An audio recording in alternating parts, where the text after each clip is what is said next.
Welcome to the summary one part one of rich dad poor dad. ये book top book है financial conditions को improve करने के लिए, आपकी फाइनेंशियल लिटरेसी को इम्प्रूव करने के लिए। अब आपके मन में एक ख्याल आएगा कि ये बुक्स इंपॉर्टेंट क्यों है। हम बिना पढ़े भी, हम बिना सुने भी, हम बिना ज्ञान को प्राप्त किए बिना भी अमीर बन सकते हैं।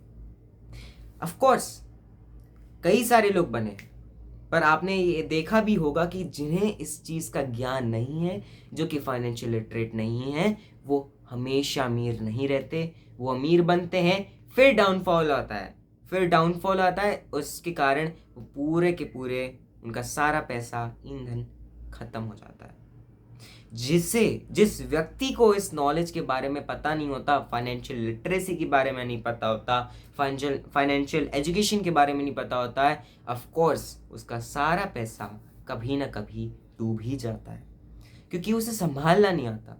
हमें पता ही नहीं होता कि ये बुक क्यों इम्पोर्टेंट है। ये बुक इसलिए इम्पोर्टेंट है ताकि आप जान सको कि कहाँ, किस लिए और क्यों पैसे को बचाना है और कहाँ कहाँ हमें दिमाग लगाना है when we earn this money.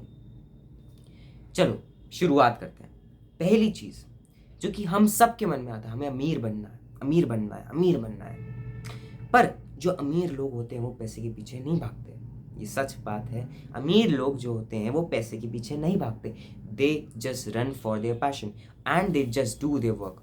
कोई भी व्यक्ति ले लो, आप कोई भी बड़ा सेलिब्रिटी ले लो, या फिर कोई भी बड़ा स्पोर्ट्समैन ले लो, या फिर कोई भी बड़ा व्यक्ति जिसे आप लीडर मानते हो, या फिर पीएम मोदी ले लो, या फिर आप कोई आईएएस ऑफिसर ले लो, आईपीएस ऑफिसर ले लो, स्पोर्ट्समैन ले लो और स्पोर्ट्स वुमन ले लो, और कोई भी व्यक्ति, कोई भी एन नंबर का व्यक्ति जो कि सोसाइटी के लिए कुछ काम कर रहा है, सोसाइटी के में अपना कदम बढ़ा रहा है, उसका ले लो।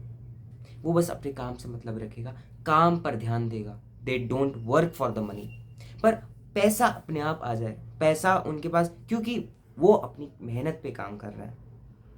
That they are working on their hard work. वो अपने काम पे ध्यान दे रहे हैं and they are not working for money, क्योंकि उन्हें पता है जब मैं पैसे पे ध्यान देने लग जाऊंगा, मेरे अंदर आएगा लालच, मेरे अंदर आएगा ग्रीडीनेस। What is greediness? लालच। मेरे को और लगेगा कि हाँ, मैं और कमाऊं, और कमाऊं, और कमाऊं। अभी 10 करोड़ मिल रहे, 100 करोड़ कमाऊं, 1000 करोड़ कमाऊं।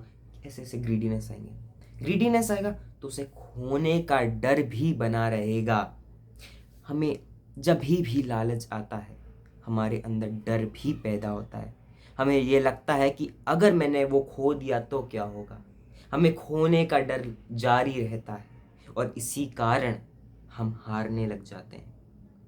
इसके कारण आप हारने लग जाते हो और यही डाउनफॉल का सबसे बड़ा कारण बन जाता है। इस पॉइंट वन में हमने डिस्कस किया क्या कि पैसे के पीछे नहीं भागना है, कर्म पर ध्यान देना है। इस संस्कृत श्लोक से ज्ञान लीजिए, कर्मण्येवाधिकारस्ते मा फलेषु कदाचन मा कर्म फल हेतुर्भूमा ते संगस्तु कर्मणि। इस श्लोक का मतलब है कर्म पर ध्यान दो, परिणाम पर नहीं, क्योंकि परिणाम पर ध्यान दोगे तो कर्म पर नहीं ध्यान दोगे, और कर्म पर ध्यान नहीं दोगे तो असफल हमेशा रहोगे। चलो, इसी वीडियो में मैंने ये सारे पॉइंट्स कवर किए और मैंने आपको समझाया कि क्यों ये इम्पोर्टेंट है, क्यों नहीं है, क्यों ये बुक इम्पोर्टेंट है, और किस लिए, किस कारण वर्ष आपको ये बुक पढ़ना और समझना, मेरे द्वारा समझाना आवश्यक है। इसी के साथ मैं इस वीडियो का भी एंड करना चाहूँगा और पार्ट 2 में आपको और एक्सप्लेन करूँगा अबाउट दिस बुक। तब तक के लिए bye bye, see you in the next video.